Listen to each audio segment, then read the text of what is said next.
A rich man pushes his black son in a wheelchair off a cliff, but a white boy saw everything. Ethan Morgan froze in place, his 12-year-old frame hidden behind the gnarled trunk of an ancient pine.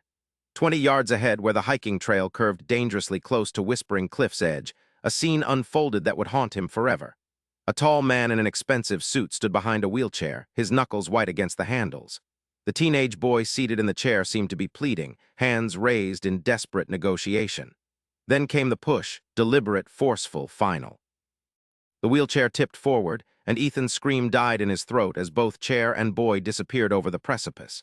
The suited man stood motionless for several heartbeats, staring at the empty space where his son had been before turning away. As he pivoted, his face caught the dying light of the September sun, and Ethan recognized him instantly, Harrison Blackwood, the wealthiest man in Meadow Creek. "I saw what you did," Ethan whispered to himself, his voice barely audible over the rustling leaves. "I saw everything." What Ethan Morgan witnessed that autumn afternoon would change lives forever, testing the boundaries of truth, perception, and justice in a town where appearances had always mattered more than reality. But as with most life-altering moments, the story began long before that fateful push, and nothing, absolutely nothing, was exactly as it seemed. If you're enjoying this story, please consider subscribing to our channel for more compelling narratives that make you think, feel, and question what you believe to be true. 3 months earlier, Harrison Blackwood sat in his mahogany-paneled study, gazing out at the sprawling estate that had been in his family for 4 generations. At 58, Harrison had built Blackwood Industries into a tech empire worth billions, but legacy mattered more to him than money. He tapped his Mont Blanc pen against the polished desk, awaiting the arrival of his son, Marcus. "You wanted to see me, Dad?" Marcus appeared in the doorway, his wheelchair gliding noiselessly across the plush carpet. At 17, Marcus Blackwood possessed his father's sharp intelligence and his late mother's gentle smile. The spinal cord injury that had confined him to a wheelchair 3 years ago had done nothing to dim the determination in his eyes. Harrison gestured to the space across from his desk. "The board meeting is tomorrow. I want you there." Marcus positioned his chair where his father indicated. "Are you sure that's a good idea? Last time, Uncle Richard practically had a conniption when you suggested I might take over someday. Richard needs to understand that Blackwood Industries will remain in Blackwood hands." Harrison's voice carried the confidence of a man accustomed to being obeyed. "You're my son, my only child, the future of everything I've built." What Harrison never said aloud, what he couldn't bring himself to acknowledge, was how much it pained him to see his athletic son confined to that chair.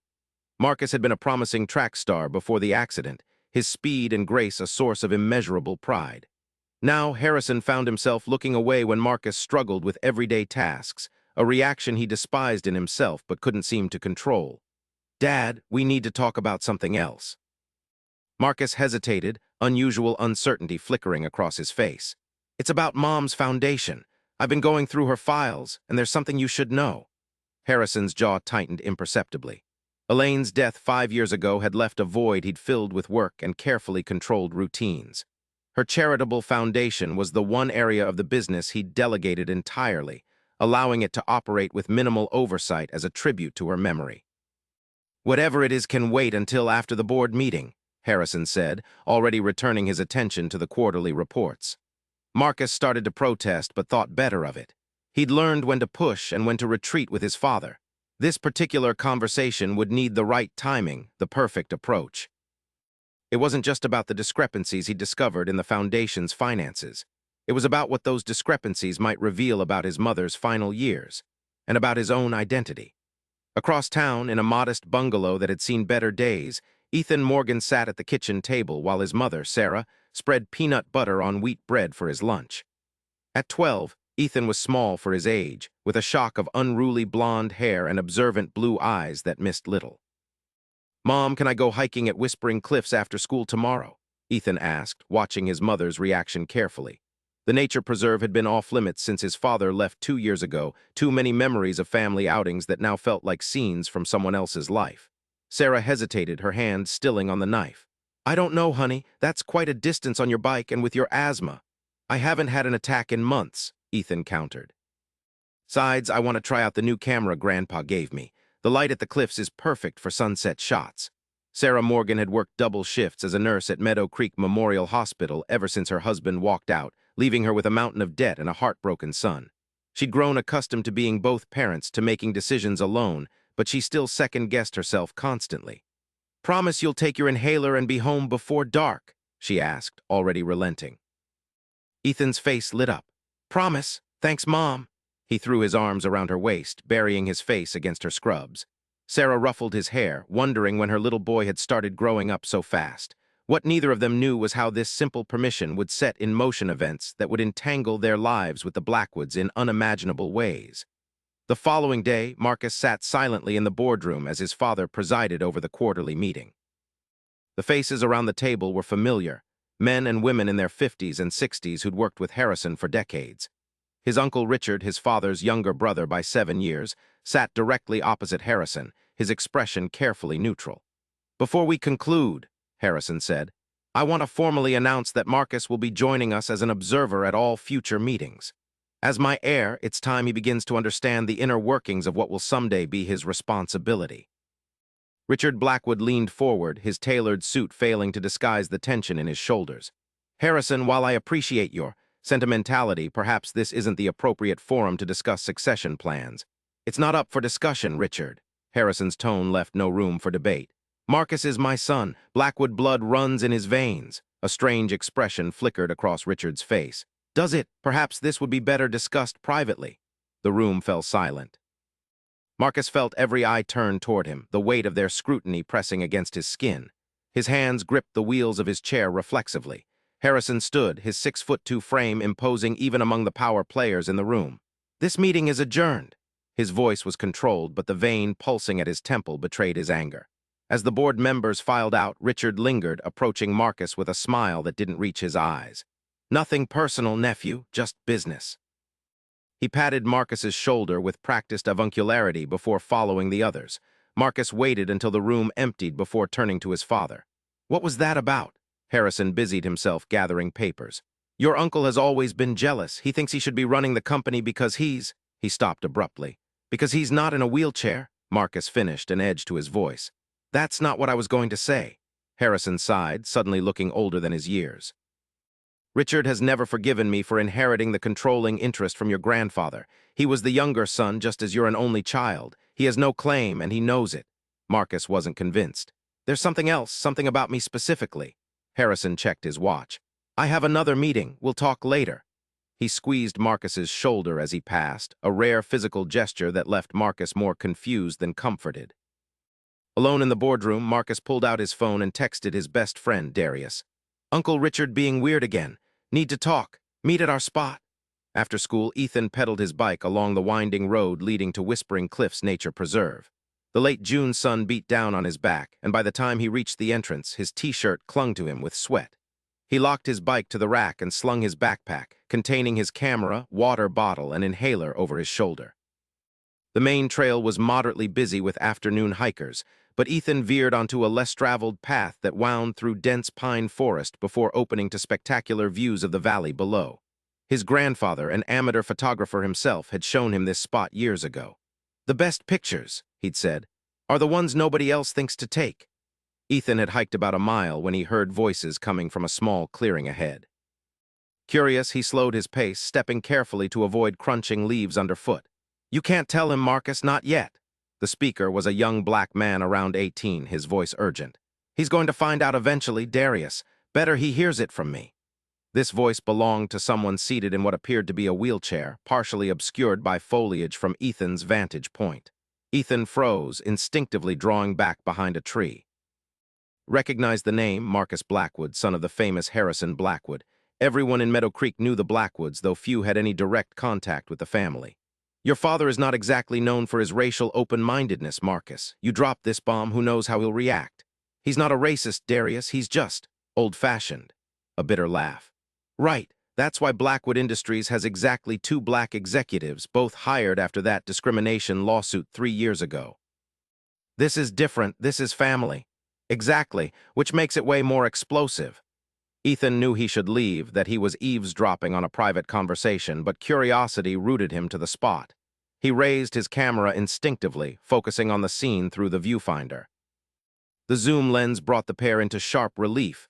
Marcus Blackwood in his wheelchair, his complexion several shades lighter than his friend's but unmistakably mixed race, and Darius Johnson, the star quarterback who'd graduated from Meadow Creek High last month. Ethan's finger hovered over the shutter button, then dropped away. It felt wrong to photograph them without permission, especially during such an intense conversation. As he lowered the camera, his foot slipped on pine needles, sending a small cascade of debris down the slight incline. Both teenagers turned sharply toward the sound. "Who's there?" Darius called, already moving protectively toward Marcus. Ethan stepped out, face burning with embarrassment. "Sorry, I didn't mean to spy. I was just hiking and heard voices." Marcus studied him with curious eyes. "You're Sarah Morgan's son, aren't you? Ethan, right? Your mom's a nurse at the hospital." Surprised at being recognized, Ethan nodded. "How did you know that?" "Your mom took care of me after my accident. She was the only nurse who treated me like a regular person instead of poor little rich boy." Marcus's smile was genuine, transforming his serious face. "She mentioned she had a son about 5 years younger than me." Darius remained wary. "How much did you hear, kid?" "Nothing really," Ethan lied, uncomfortable under Darius's scrutiny. "Just something about Marcus's dad." The teenagers exchanged glances that Ethan couldn't interpret. Finally, Marcus spoke again. "Well, since you're here, want to join us? We've got extra sandwiches, and the view from the lookout point is killer." The invitation surprised both Ethan and Darius, but something in Marcus's expression suggested he had his reasons. Ethan hesitated only briefly before nodding. "Sure, if it's okay. I brought my camera to take sunset pictures." "You into photography?" Marcus asked as they moved toward the lookout, Darius pushing the wheelchair over the uneven terrain with practiced ease. "My grandpa got me into it. He says photos tell the truth in a way words can't." A shadow passed over Marcus's face. "Truth is complicated, Ethan, especially in this town."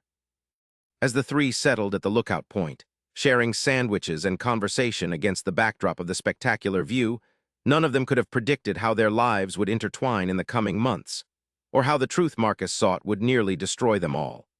At the Blackwood mansion that evening, Harrison sat alone in his study, a glass of 20-year-old scotch in his hand and a manila folder open on the desk before him.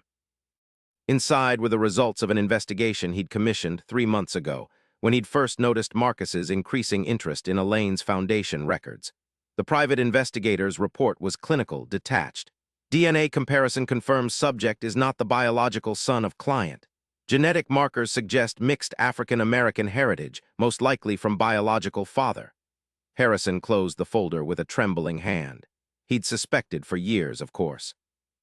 Marcus had been born during a rough patch in his marriage, when Elaine had briefly moved out after one of their explosive arguments. She'd returned 3 months later, already pregnant, claiming the child was his. He'd chosen to believe her, or pretend to for the sake of their marriage, for his reputation, for the child himself. He'd raised Marcus as his own, never voicing his doubts, even as the boy's features matured and hints of his true heritage became more apparent. Harrison had told himself it didn't matter, that nurture trumped nature, and in his better moments he truly believed that. But Richard had noticed too, had made pointed comments over the years that Harrison had silenced with threats and bribes. Now, with succession planning underway and Marcus poised to take control of a billion-dollar company, Richard was becoming more bold in his insinuations.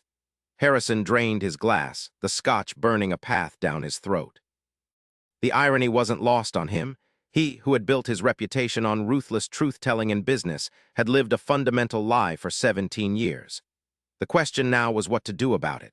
If Marcus had discovered the truth in Elaine's records, it was only a matter of time before confrontation became inevitable. Harrison needed to control the narrative, to decide what version of truth would prevail, because some truths he'd learned long ago were too dangerous to be set free. 2 weeks later, Ethan found himself spending more time at Whispering Cliffs, often accidentally running into Marcus and Darius. Something about their friendship fascinated him. The easy way they communicated, the inside jokes, the complete lack of self-consciousness about Marcus's disability or their different backgrounds. They'd taken to including Ethan in their conversations, treating him more like a peer than a kid, explaining things without condescension when he didn't understand their references. Marcus had even shown interest in Ethan's photography, suggesting angles and lighting techniques that had improved his shots dramatically. "You've got a good eye," Marcus had told him, after reviewing a series of photographs Ethan had taken of a red-tailed hawk in flight. "You see things others miss." That casual comment had swelled in Ethan's chest like a balloon. Since his father left, male approval had been in short supply, limited to occasional visits from his grandfather and perfunctory parent-teacher conferences with Mr. Holloway, his science teacher. Today, Ethan arrived at their usual meeting spot to find only Darius waiting, his expression troubled. "Where's Marcus?" Ethan asked, setting down his backpack. "Not coming. Something happened with his dad." Darius kicked at a pinecone, sending it skittering over the edge of the cliff. Harrison found out that Marcus has been looking into his mom's foundation records. "Is that bad?" Darius gave him a measuring look. "You're a smart kid, Ethan. You heard more than you let on that first day, didn't you?" Heat rushed to Ethan's face. "I heard something about Marcus's dad not being open-minded about race, and Marcus wanting to tell him something." Darius sighed, dropping onto a fallen log. "It's complicated. Marcus found evidence that his mom had an affair 17 years ago with a black musician who worked with her foundation. 9 months later, Marcus was born." Ethan's eyes widened. "So Harrison Blackwood isn't really his father? Biologically, no, but he raised Marcus, so that counts for something." Darius stared out at the valley below. "The problem is, Harrison has spent 17 years pretending not to notice that his son doesn't look like him. The Blackwoods are old money, old values. Mixed-race children weren't exactly in their family plan. But Marcus wants to tell him the truth anyway. Marcus believes in ripping off Band-Aids. I think he's making a mistake." Darius turned to Ethan, his expression serious. "Listen, this stays between us, okay? Marcus would kill me for telling you." Ethan nodded solemnly. "I promise." As Ethan biked home that evening, his mind swirled with this new information. It explained the tension he'd observed when he'd glimpsed Harrison and Marcus together in town last week. The stiff formality, the careful distance maintained even in casual interaction. He wondered what it would be like to discover your father wasn't really your father, that your whole identity was built on a lie. His own father had walked out on him and his mom, but at least there had been no pretense. The abandonment had been clean, complete, honest in its cruelty. Marcus's situation seemed far more complex, a lifetime of unspoken truths and carefully maintained facades. At home, Sarah was preparing dinner, her nurse's scrubs exchanged for faded jeans and a Rush concert t-shirt from her college days. She looked up as Ethan entered, her smile tired but genuine. "How was your hike, sweetheart?" Ethan hesitated, weighing whether to share what he'd learned. "It was interesting. I ran into Marcus Blackwood again." Sarah's hands stilled on the cutting board. "You're spending quite a bit of time with him lately." "He's nice, Mom, not stuck up at all." Ethan pulled out a chair, sitting backward to face her. "Did you really take care of him after his accident?" "For about 3 weeks." Sarah resumed chopping vegetables. "He was a brave kid. 17 is young to face that kind of life change." "What was his dad like, Harrison Blackwood?" Something flickered across Sarah's face, discomfort, perhaps, or old anger. "Mr. Blackwood was not very involved in Marcus's recovery. He visited, of course, but he seemed uncomfortable with the whole situation." "Because Marcus is in a wheelchair?" Sarah chose her words carefully. "Some people have trouble accepting when life doesn't go according to plan, especially people accustomed to controlling everything in their world." The description matched what Ethan had observed and what Darius had implied. Harrison Blackwood was a man who demanded perfection, in his business, in his appearance, in his legacy. A disabled son who might not even be his biological child represented a double failure in his carefully ordered existence. "Mom," Ethan said suddenly, "do you think it's always better to know the truth, even if it hurts?" Sarah set down her knife, giving her son her full attention. "That's a complicated question, honey. I believe truth is usually better in the long run, but timing matters. And sometimes the way truth is delivered can be as important as the truth itself." She studied his face. "Is there something specific you're wondering about?" Ethan thought of his promise to Darius and shook his head. "Just something we were talking about on the cliffs today." Sarah didn't press, but her eyes remained thoughtful as she returned to dinner preparations. "Well, if you want to talk more about it, I'm here."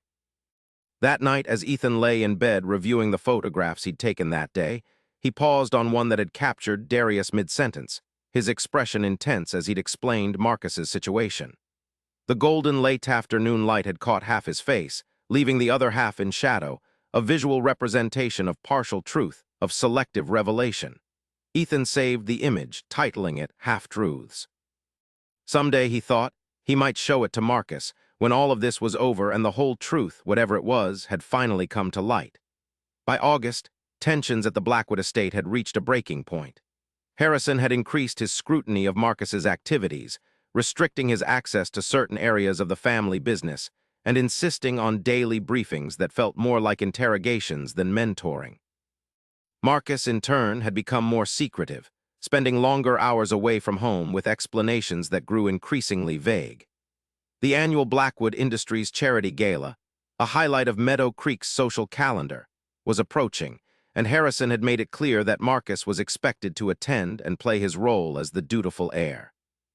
What Harrison didn't know was that Marcus had invited Darius as his personal guest, an unprecedented breach of the unspoken social boundaries that had governed such events for generations. "You're poking the bear," Darius warned as they sat in Marcus's specially adapted car in the hospital parking lot. They'd driven Ethan for his scheduled asthma checkup, waiting outside while Sarah took him to see the specialist. "Maybe the bear needs poking," Marcus replied, adjusting his rearview mirror. "I'm tired of living in limbo, Darius. Either he accepts me for who I really am, all of who I am, or we have it out once and for all. And if he disowns you, cuts you off without a cent." Marcus's smile was tight. "That's why I've been making my own arrangements. The trust fund my mother left me is finally accessible now that I'm 17. It's not billions, but it's enough to be independent." Darius shook his head, unconvinced. "This isn't just about money, Marcus. This is about your identity, your place in the world." "Exactly, and I'm done letting Harrison Blackwood define that for me." Their conversation was interrupted by Ethan and Sarah approaching the car. Sarah's expression was professionally pleasant, but Ethan could tell she was uncomfortable with the arrangement. Despite his reassurances that Marcus and Darius were cool, she remained cautious about her son's growing attachment to the unlikely pair. "Everything okay?" Marcus asked as Ethan climbed into the backseat. "All clear," Ethan confirmed. "Doc says my lung function is better than last time." Sarah leaned down to the driver's side window. "Thank you for driving him, Marcus, but I could have taken off work." "It's no trouble, Mrs. Morgan. We were heading this way anyway." Marcus's charm was effortless, his smile disarming. "Actually, there's something I wanted to ask you. The Blackwood Charity Gala is next Saturday, and we'd like Ethan to come as our guest." Sarah's surprise was evident. "The Blackwood Gala, that's quite an invitation. Ethan's been helping me with a photography project," Marcus explained smoothly. "I'd like him to take some candid shots during the event, a behind-the-scenes perspective. We'd make sure he's supervised the entire time." Ethan held his breath. He knew the invitation was partly a cover for Marcus's real plan, bringing Darius as his date and confronting his father with the truth of his identity, but he desperately wanted to go. The chance to photograph such an event, to be part of something so outside his normal experience, was irresistible. Sarah hesitated, her nurse's eyes taking in the determined set of Marcus's jaw, the carefully casual posture of Darius beside him, and the naked hope on her son's face. "I'd need to know the exact schedule, and I'd want to drop him off and pick him up myself." "Of course," Marcus agreed readily. "I'll have my assistant send over all the details." After finalizing arrangements, they said their goodbyes. As Sarah led Ethan toward their car, she kept her voice low. "There's something going on with those two that they're not telling us." "What do you mean?" Ethan asked, trying to sound innocent. "I've been a nurse for 20 years, honey. I can spot trouble brewing a mile away." She unlocked their aging Honda. "Just promise me you'll be careful. The Blackwoods operate in a different world from ours." Ethan nodded, but his mind was already racing ahead to the gala, to the role he might play in whatever confrontation Marcus was planning. It both thrilled and terrified him to be included in something so adult, so potentially explosive. What he didn't know then was that the gala would never take place, at least not as planned. Within 48 hours, events would unfold that would change everything, setting all of them on a collision course with tragedy at Whispering Cliffs. The next day, Marcus sat in Harrison's study, tension crackling between them like static electricity. Richard Blackwood stood by the fireplace, his presence unexpected and unwelcome as far as Marcus was concerned. "I've received the guest list for the gala," Harrison said without preamble. "Would you care to explain why Darius Johnson and Ethan Morgan are on it?" Marcus met his father's gaze steadily. "They're my friends. I invited them." "The gala is a business function, not a teenage social experiment." Harrison's voice remained controlled, but his fingers drummed against his desk, a tell Marcus had learned to recognize as suppressed anger. "If it's a business function, then as your heir, I should have some say in who attends." Marcus kept his tone reasonable, mature. "Darius will be attending Wharton this fall on a full academic scholarship. He's exactly the kind of diverse talent Blackwood Industries should be cultivating." Richard made a sound that might have been a laugh or a scoff. "Diverse talent, is that what we're calling it now?" Marcus turned toward his uncle. "What exactly does that mean?" It means, Richard said, stepping forward, that your father and I are concerned about the message it sends when the Blackwood heir surrounds himself with unconventional companions. Richard, Harrison warned, but his brother continued. The board is already questioning your judgment, Harrison. Grooming a son with questionable lineage to take over a billion-dollar company is risky enough without adding public relations complications. The room went completely still. Marcus felt his heart hammering against his ribs, the rush of blood in his ears nearly deafening. Questionable lineage, he repeated. Is that what we're calling it now, Uncle Richard? Harrison stood abruptly. That's enough. Richard, I'll speak with my son alone. He needs to hear this, Harrison. If not from you, then from someone who cares about this family's legacy. Get out. Harrison's voice was deadly quiet. Now. Richard hesitated, then shrugged, adjusting his custom-tailored jacket. As you wish, but this conversation isn't over. He nodded curtly to Marcus before leaving, closing the door with deliberate softness behind him. The silence that followed was suffocating. Marcus waited, watching his father pour himself a drink with hands that weren't quite steady. How long have you known? Marcus finally asked. Harrison didn't pretend to misunderstand. Since before you could walk, you have your mother's eyes, but the rest. He took a long swallow of scotch. Elaine begged me to accept you as mine, to give you my name, my protection. And did you ever really accept me? Harrison turned, his expression complex, pain, regret, and something like love warring across his features. I tried, Marcus, God knows I tried. But I was never good enough, was I? Even before the accident, there was always something not quite right about me in your eyes. That's not fair. I gave you everything, except your acceptance, Marcus's composure cracked. You've spent 17 years being ashamed of me, hiding me away at boarding schools, limiting my public appearances, micromanaging who I could be friends with. I was protecting you, Harrison insisted. This town, this world we operate in, it's not as progressive as you might think. You weren't protecting me. You were protecting yourself, your reputation, your precious Blackwood legacy. Marcus's hands gripped the wheels of his chair so tightly his knuckles showed white. Well, I'm done hiding. At the gala, I'm going to acknowledge who I really am, all of me. And if you can't handle that, maybe it's time I stopped being a Blackwood altogether. Harrison set down his glass with deliberate care. Is that what you want, to walk away from everything I've built for you? The irony of his phrasing, to walk away, wasn't lost on either of them. Marcus felt a bitter laugh rise in his throat. I can't walk anywhere, Dad, but I can choose to be true to myself, finally. And Darius Johnson, is he part of this self-discovery? Darius is my friend, my best friend. Marcus held his father's gaze. And yes, maybe something more, that's for us to figure out. Harrison turned away, staring out the window at the manicured grounds that stretched toward the distant tree line. Your mother would be so disappointed in how I've handled this. She always said truth would find its way to the surface eventually. Then why didn't she tell me? Why leave me to discover it in her foundation records? She was going to when you turned 18. Harrison's voice had lost its edge, sounding suddenly older, tired. The accident changed everything. She couldn't bear to add another burden while you were learning to adjust to the wheelchair. Marcus absorbed this, trying to reconcile it with his memories of his mother, her unconditional love, her fierce protection, her gentle guidance. And my biological father, what happened to him? Harrison turned back, his expression guarded. That's a conversation for another day. Right now we need to decide how to handle the gala and the succession plan. There's nothing to decide. I'm going to be myself, publicly and completely. The board and the business world can accept that or not. Marcus straightened in his chair. As for succession, that's entirely up to you. If you think Richard would be a better steward of the Blackwood legacy, so be it. That's not what I want. Harrison's admission seemed torn from him unwillingly. Despite everything, you are my son, Marcus, the only child I'll ever have. Then prove it, Marcus challenged. Stand with me at the gala. Show the world that the great Harrison Blackwood accepts his son exactly as he is. The weight of the moment hung between them, 17 years of unspoken truths, of careful pretense, balancing on the edge of a knife. Finally, Harrison nodded, the gesture almost imperceptible. We'll do this your way, he said, but I want your word that you'll consult with me before making any announcements that affect the company. It wasn't everything Marcus had hoped for, but it was a start. Agreed. As Marcus left the study, he felt lighter than he had in months, perhaps years. The road ahead wouldn't be easy, but at least it would be honest. He pulled out his phone to text Darius the news, not noticing Richard lingering in the shadows of the hallway, his expression calculating as he watched his nephew pass. The day before the gala, Ethan sat cross-legged on his bed, sorting through his camera equipment. His mom had splurged on a new memory card with extra capacity, and his grandfather had loaned him a better flash attachment, for the fancy indoor lighting at the Blackwood estate. "Knock, knock," Sarah said from the doorway. "Almost ready for tomorrow's big event?" Ethan nodded enthusiastically. "Marcus says I should focus on candid shots rather than posed ones. He wants to create a photo essay about the real faces behind philanthropy or something like that."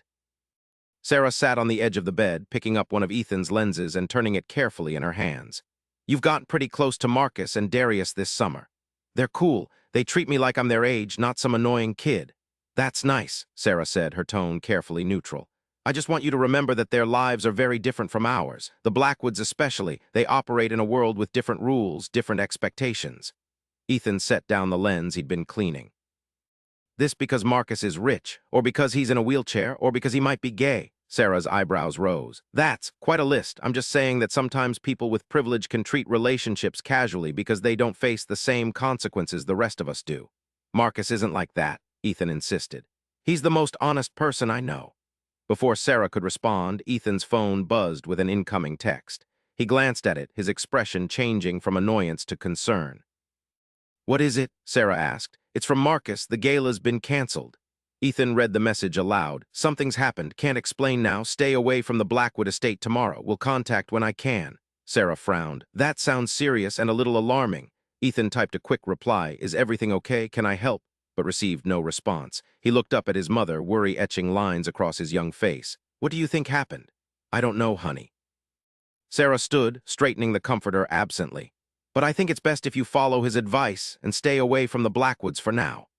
Ethan nodded reluctantly, but as he returned to organizing his camera gear, now unnecessarily, he couldn't shake the feeling that something significant had happened, something that might change the delicate balance of secrets and truths that had defined his strange friendship with Marcus and Darius. If you're still with us, please consider subscribing to our channel and commenting on where you're watching from. Your support means we can continue bringing you meaningful stories that explore complex human relationships and the unexpected connections that shape our lives.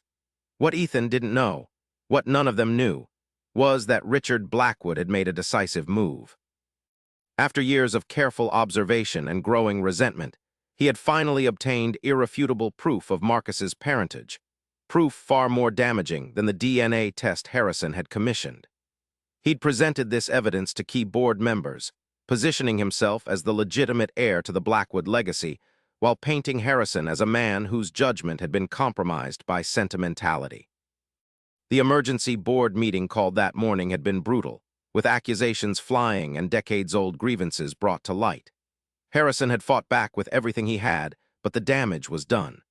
By afternoon, a temporary leadership committee had been formed with Richard as its head, while an investigation into succession irregularities was conducted. Harrison had returned to the mansion in a cold rage, ordering the gala canceled and the staff dismissed for the weekend. When Marcus had demanded an explanation, the confrontation had escalated beyond anything they'd experienced before. "This is your fault," Harrison had shouted, his careful control finally shattered. "If you'd just left things alone, played your part without all these questions, all this digging into the past." "My fault," Marcus had responded, incredulous. "For wanting to know the truth about who I am, for refusing to live a lie any longer. The lie protected you, protected all of us." Harrison had slammed his fist against the wall, leaving a dent in the century-old plaster. "Now Richard has everything he's ever wanted, and I have nothing." "You still have me," Marcus had said quietly. "I'm still your son." Harrison's bitter laugh had cut deeper than any accusation. "Are you? Or are you just another mistake I made, trusting Elaine when she said she wanted to come back to try again?" The words had hung in the air between them, impossible to take back.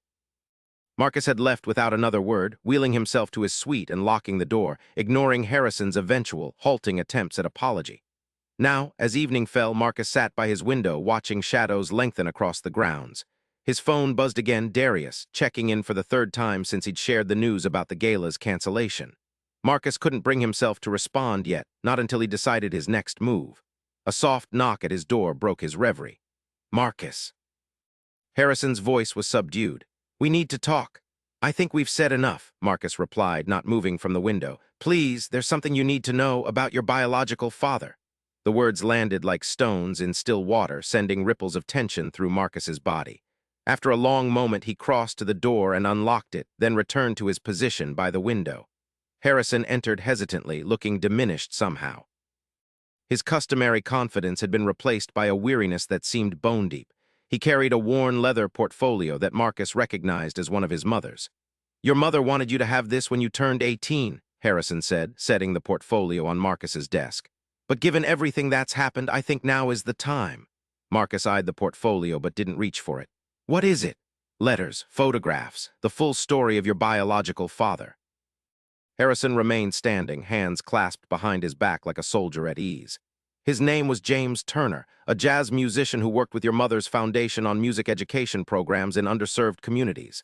"Was." Marcus caught the past tense immediately. Harrison nodded. "He died 8 years ago, cancer. Your mother stayed in contact with him until the end, though they never rekindled their relationship." "Did he know about me?" "Yes, it was his choice to remain in the background. Thought you would have a better life as a Blackwood than as the son of a struggling musician." Harrison's gaze dropped to the floor. "He wasn't wrong about that." Marcus wheeled closer to the desk, opening the portfolio with careful hands. Inside were dozens of letters on faded paper, photographs of a handsome black man with a saxophone and a brilliant smile, and a CD labeled simply "For my son." "He recorded this for you," Harrison explained. "Your mother kept it safe along with everything else."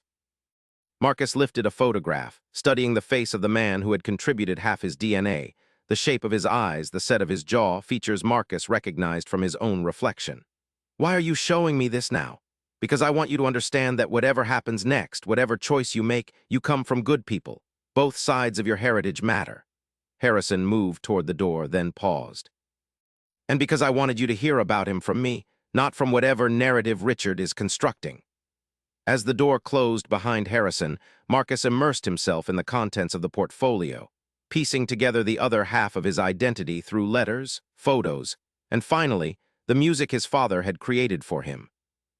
The rich, soulful notes of the saxophone filled his room as twilight deepened into night, bridging the gap between past and present, between what had been hidden and what was now revealed. Hours later, his decision made, Marcus texted Darius. "Need to get away. Clear my head. Meet me at Whispering Cliffs tomorrow at sunset." The reply came immediately. "I'll be there, whatever you need." Then, after brief consideration, Marcus sent another message to Ethan. "Change of plans. If you still want to take photos, meet me at Whispering Cliffs tomorrow at sunset. Bring your camera. There's something important I want to document." The next day, the day the gala had been scheduled to take place, dawned bright and clear. Ethan showed his mother Marcus's text over breakfast, his expression hopeful. "I don't know, Ethan," Sarah said, frowning at the phone. "This all seems very dramatic. Please, Mom, I'll be super careful, and I'll be home by dark, I promise."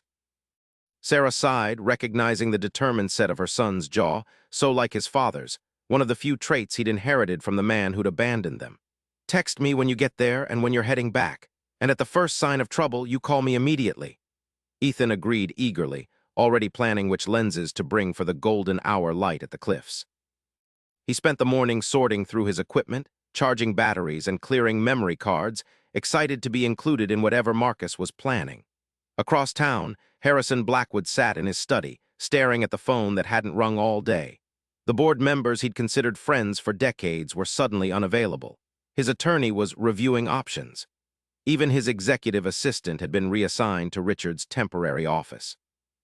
The isolation was a new experience for a man accustomed to constant connection, to being the center of every important conversation. It gave him too much time to think, about Elaine, about the choices he'd made, about the son who now carried the weight of his mistakes. When his private line finally rang late that afternoon, Harrison snatched it up with uncharacteristic eagerness. "Yes, it's Richard." His brother's voice was smooth, satisfied. "The committee has reached a preliminary decision. We're prepared to offer you terms." Harrison's grip on the phone tightened. "Terms? For your graceful exit, full retirement benefits, of course, a generous severance, perhaps a ceremonial role as chairman emeritus with no actual authority. And Marcus," a pause, "your son's position is more complicated. His trust fund from Elaine remains intact, naturally. But as for his role in the company, he stays," Harrison interrupted. "Whatever deal you're offering, it includes Marcus retaining his position as my heir, or there's no deal." Richard's laugh was soft, condescending. "You're not in a position to make demands, Harrison. The board has seen the evidence. DNA doesn't lie. Neither does 30 years of leadership. Neither does doubling the company's value in the last decade alone." Harrison's voice regained some of its characteristic steel. "Push me out if you can, Richard. But remember, I still own 27% of Blackwood Industries personally, outside the family trust. I can make this very messy, very public, and very expensive if you try to erase my son from the picture." The silence that followed told Harrison his reminder had hit home. Finally, Richard spoke, his tone less curt. "The committee will need to reconsider all options. I'll be in touch." Harrison replaced the receiver carefully, then turned to stare out the window at the setting sun. Marcus hadn't returned since their conversation the previous night. Calls to his cell went straight to voicemail. Even Darius Johnson, when Harrison had swallowed his pride and called the boys home, had been evasive about Marcus's whereabouts. A sense of urgency seized him suddenly. Whatever was happening, he needed to find Marcus, to tell him that he was fighting for him, that he wouldn't let Richard win. Harrison grabbed his car keys and headed for the garage, a destination already forming in his mind. Whispering Cliffs, Marcus had always found solace there, especially since the accident had limited his access to many of his former haunts. As Harrison's Bentley sped through the gates of the estate, he didn't notice the figure watching from the shadows of the guest house. Richard, his expression hardening as he registered the direction of his brother's hasty departure.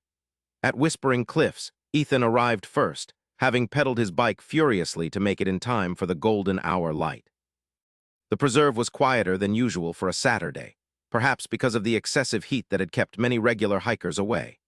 He made his way to their usual meeting spot, camera already in hand, capturing the way sunlight filtered through pine branches and turned ordinary rocks and fallen logs into studies in contrast and texture.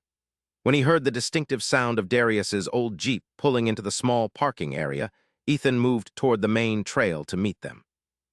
He found Darius helping Marcus from the passenger seat into his wheelchair, their movements practiced and efficient.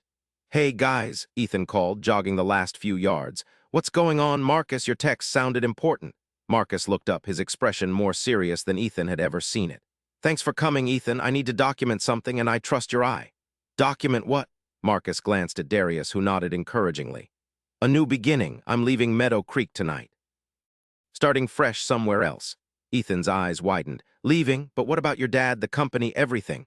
My father made his choice a long time ago." Marcus's voice was steady, resolved. "He's been living a lie for 17 years, and I can't be part of it anymore." Darius placed a hand on Marcus's shoulder. "We're going to my cousin's place in Chicago. He's got connections in the music scene there. Marcus is going to explore his biological father's world for a while." "Your biological father was a musician?" Ethan asked, struggling to process this new information. Marcus nodded. "A jazz saxophonist. I just found out yesterday." He patted a bag attached to his wheelchair. "I have his music, his letters. It's time I got to know that part of myself." They made their way along the trail toward the lookout point, Ethan occasionally stopping to capture the changing light, the determined set of Marcus's shoulders, the protective way Darius walked beside the wheelchair. The photos were documenting something significant, Ethan realized, not just a sunset but a turning point in someone's life. "There's one specific shot I want," Marcus said as they neared the lookout. "Me at the edge of the cliff looking out at the valley. Symbolic, you know, standing at the precipice of a new life." Darius frowned. "That's pretty close to the edge, Marcus. The ground's uneven there." "We'll be careful," Marcus insisted. "I want this image to remember the moment by. The moment I chose to be fully myself, regardless of the consequences." Reluctantly, Darius helped navigate the wheelchair to a spot about 10 feet from the cliff's edge, where the trail widened into a viewing area. From there, they could position Marcus for the photograph without risking the loose gravel that bordered the actual precipice. As Ethan framed the shot, focusing on Marcus's profile against the dramatic backdrop of the valley bathed in golden light, a new voice cut through the quiet. "Marcus." Harrison Blackwood emerged from the trail, slightly out of breath from the climb. "Thank God I found you." Marcus turned his wheelchair sharply, surprise giving way to wariness. "How did you know I'd be here? It's where you always come to think." Harrison approached slowly as if afraid Marcus might flee. "We need to talk. I think we've said everything that needs saying." Marcus's voice was cool, distant. Harrison glanced at Darius and Ethan, clearly uncomfortable with their presence but pushing ahead anyway. "I spoke to Richard. He's trying to force me out, but I'm fighting it, fighting for you for your place in the company." "Why?" Marcus challenged. "You made it pretty clear last night how you really feel about having a son who isn't really yours." "I was angry, scared." Harrison took another step closer. "I've spent 17 years defining myself as your father. If I'm not that, I don't know who I am anymore." The raw honesty in his voice seemed to catch Marcus off guard. Ethan, still holding his camera, instinctively captured the moment. Harrison's usually commanding presence softened by vulnerability, Marcus's skeptical expression tinged with longing for the relationship they'd never quite managed to build. "I'm leaving tonight," Marcus said finally. "Going to Chicago with Darius. I need time to figure out who I am outside of the Blackwood name, outside of your expectations." Harrison's face fell, genuine hurt visible for perhaps the first time. "For how long?" "I don't know, maybe forever." "What about your treatment? Your doctors here? There are doctors in Chicago," Darius interjected.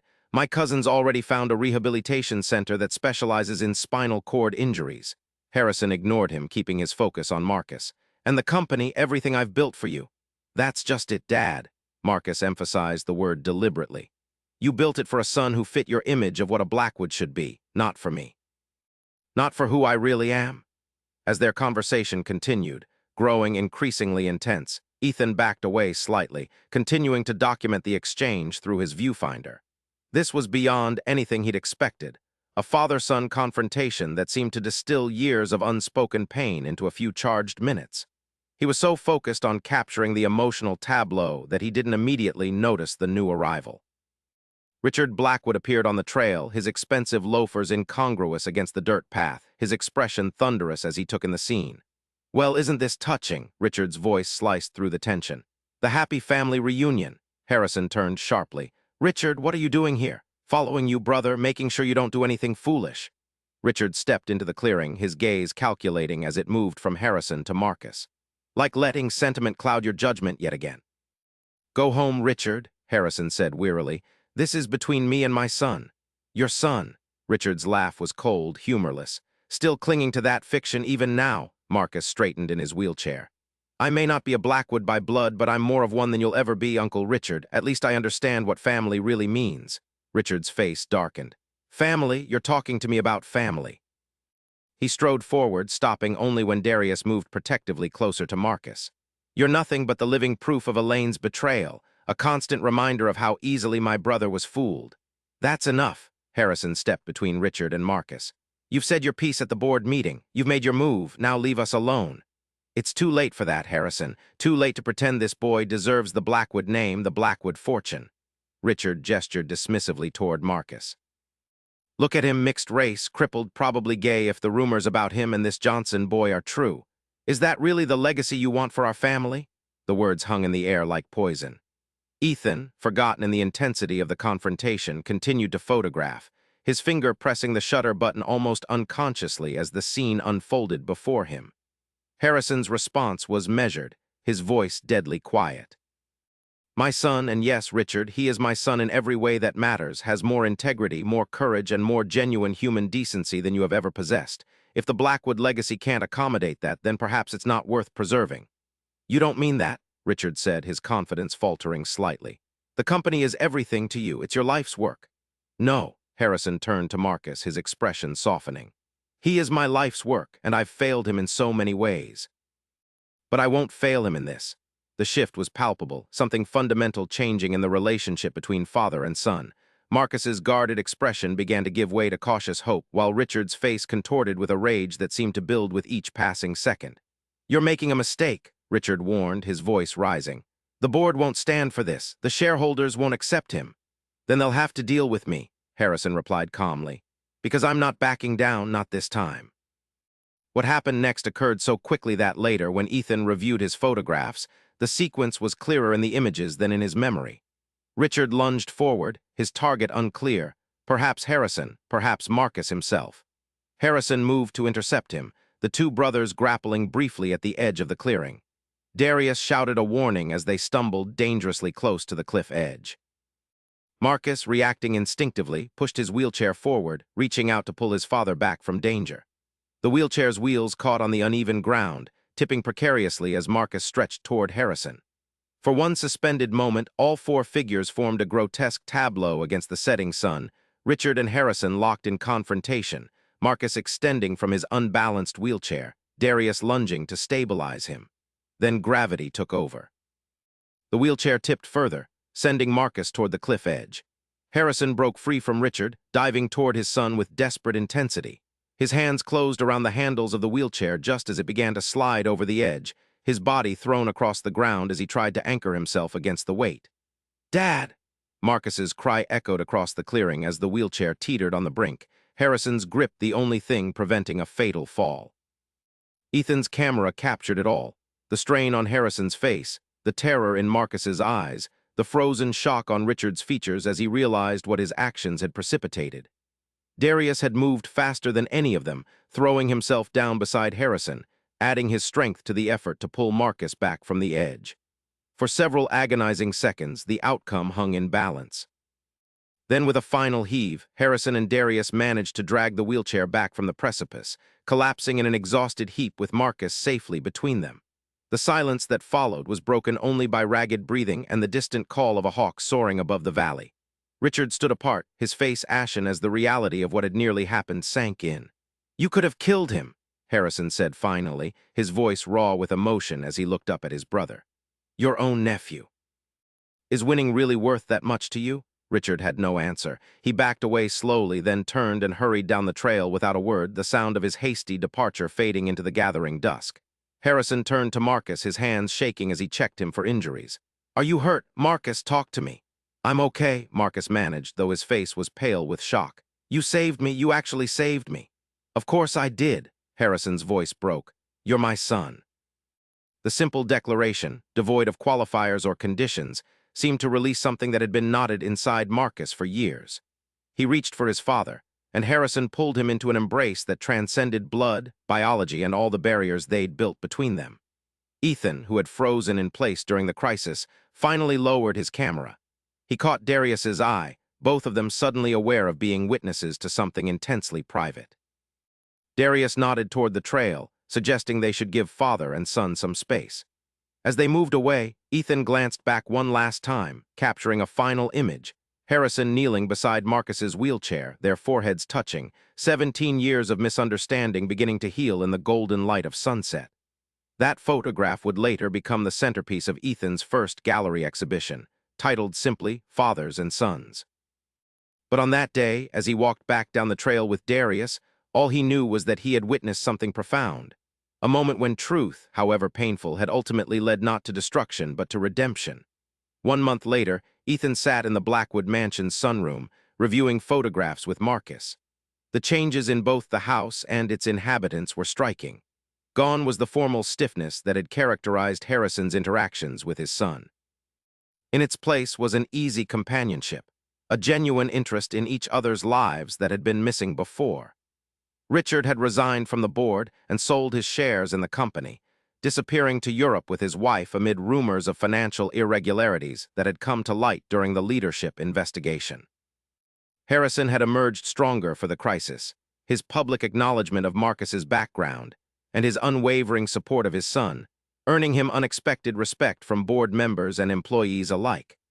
As for Marcus, the weight of secrecy lifted from his shoulders had transformed him. He smiled more easily, spoke more freely, embraced all aspects of his identity with a confidence that drew others to him naturally. He decided to defer his departure to Chicago, though Darius visited frequently during breaks from his first semester at Wharton.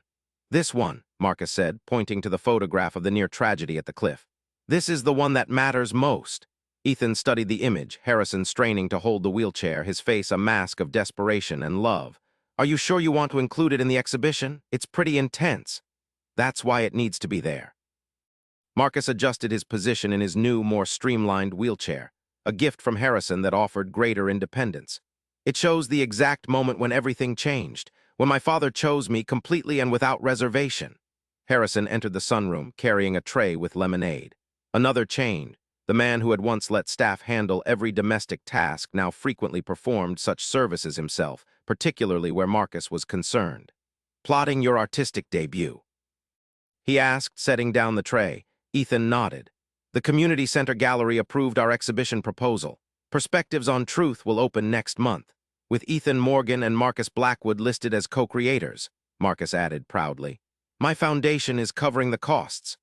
The Elaine Blackwood Foundation had been restructured under Marcus's direction, with a new focus on arts education and accessibility programs for disabled youth. Harrison had supported the changes wholeheartedly, even suggesting they establish a music scholarship in James Turner's name. "Your mother would be proud," Harrison said quietly. "Of both of you." The simple acknowledgement of Elaine, of James, of the complicated truth they'd all finally embraced, hung in the air like a blessing. Marcus smiled, the expression reaching his eyes in a way it rarely had before. "I think she would," he agreed. "She always said truth was the only solid foundation for anything that matters." As they continued reviewing photographs for the exhibition, Ethan reflected on how differently things might have turned out. If he hadn't been at Whispering Cliffs that day with his camera, if Harrison hadn't arrived when he did, if Richard's rage had pushed events in an even more tragic direction, how many lives would have been irreparably damaged by secrets kept too long, by truths revealed too late or in the wrong way? Instead, here they were, a wealthy man and his son who didn't share his blood but shared his heart. A middle-class boy whose camera had captured not just images but the complexity of human relationships. All of them forever changed by witnessing how the truth, however difficult, could ultimately set them free. If you've enjoyed this story about truth, perception, and the powerful bonds that define family beyond blood, please subscribe to our channel and share your thoughts in the comments below. Where are you watching from, and what moment in the story resonated most deeply with you? Your engagement helps us continue bringing these meaningful narratives to life.